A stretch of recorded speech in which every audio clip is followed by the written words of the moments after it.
Cobra's Curse is one of the most interesting roller coasters in Florida. It is located at Busch Gardens Tampa and walks the line between family and thrill. It is a Mack Rides spinning coaster. It is not your typical Mack Rides spinning coaster though, as it has some tricks up its sleeve. It opened in 2016 and stands 70 feet tall, has 2,100 feet of track, and reaches a top speed of only 40 miles per hour. This coaster is highly themed and has an unconventional ride experience, making it incredibly fun and enjoyable. This is our full-length, in-depth review of Cobra's Curse and our comments about what you can expect when you go to Busch Gardens Tampa to ride this coaster. Now, let's see if we can escape the Cobra's Curse. Cobra's Curse is a Mack Rides spinning coaster located at the front of the park. It is one of the first coasters you will see when you arrive at the park.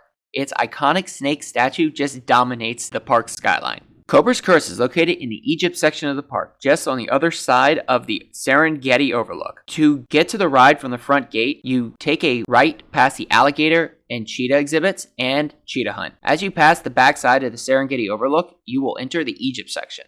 And Cobra's Curse's entrance towards your left is the very first thing you will see when you enter the section. When you approach the ride's queue entrance, you will see a large snake tail arch displaying the ride name. This front entrance looks great. Underneath the ride sign, there are some scaffolding and Egyptian ruins, which helps capture the idea that you are about to enter into an archaeological dig site. And Cobra's Curse's queue actually feels like an archaeological dig site. As you make your way through the queue, you will see these snake images on the walls, excavation equipment, and a room with a snake statue and some hieroglyphs. Right before you reach this station, you enter into this chamber-like room, which has a large snake surrounded by all these images. Every few minutes, these images start to move as you hear a voice narrate a fictional story tied to the Cobra's Curse theme. Cobra's Curse is themed to the fictional story of an ancient Egyptian snake king, Venomous, who, once praised by his subjects, became corrupt with power. His subjects turned on him and destroyed his statue, from which his powers were granted. To exact his revenge, he placed a curse on anyone who rebuilt his statue. In the present, the park hired archaeologists from the fictional Viper International Survey and Excavation to excavate the remnants of the snake tomb. This queue experience makes Cobra's Curse easily the best themed ride in the park, and that theming continues into the station and ride experience. As you enter the station, you will see more Snake King theming, as the station looks like the remnants of an ancient Egyptian tomb with all these snake statues on the walls. You will also see one or two of Cobra's Curse's 8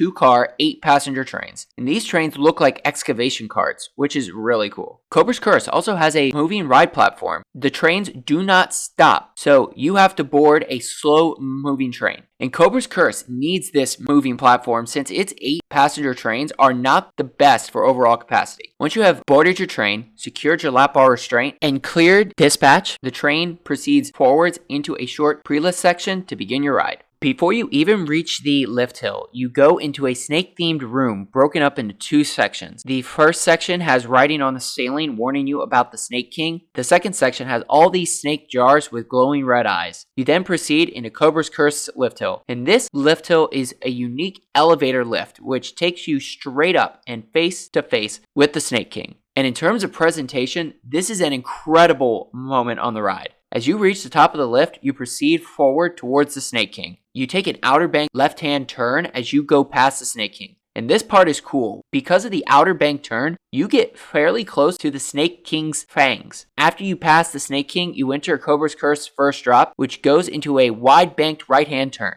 You then climb up into a banked left-hand turnaround, which swoops downwards and then up into a mid-course brake run. While on the mid-course brake run, your train rotates 180 degrees, so you are now facing backwards and looking at the Snake King. You take a right-hand turn off the mid-course brake run into a sort of double down, followed by a slightly elevated bank turn. As you come out of that turn, you go up a more conventional lift hill, all while facing backwards. At the top of the second lift hill, you go down another rightward turning drop. As you go down this drop, however, the cars begin freely spinning and will do so for the rest of the ride. As you come out of that right-hand turn, you climb up into an elevated, highly banked left-hand turnaround, followed by a right-hand banked turn, which passes the Snake King and around the elevator lift. You then climb up into an elevated left-hand bank turn, followed by a dive into a trench, followed by a right-hand bank turn. you bank back towards the left into the final brake run, thus completing your ride. Cobra's Curse is the weirdest roller coaster at Busch Gardens Tampa. Its elevator lift and spinning cars make it a unique ride experience. The highlight of this ride has to be the free controlled spinning during the final third of the ride. If you have an unbalanced car, you will spin in such a way that you don't know where you came from, where you are going, or which way is up. It really is a cool feeling taking some of those final turns at different angles. Depending on how balanced or unbalanced your car is, you might get a completely different ride every single time. That makes Cobra's Curse so re-rideable. Cobra's Curse also gives a great night ride. The pre-lift room looks awesome with all those glowing red eyes. The initial lift up to face the Snake King is kind of eerie, and the final third of the ride with an unbalanced car is crazy since there is hardly any light during the ride. You genuinely have no idea where you came from or where you are going.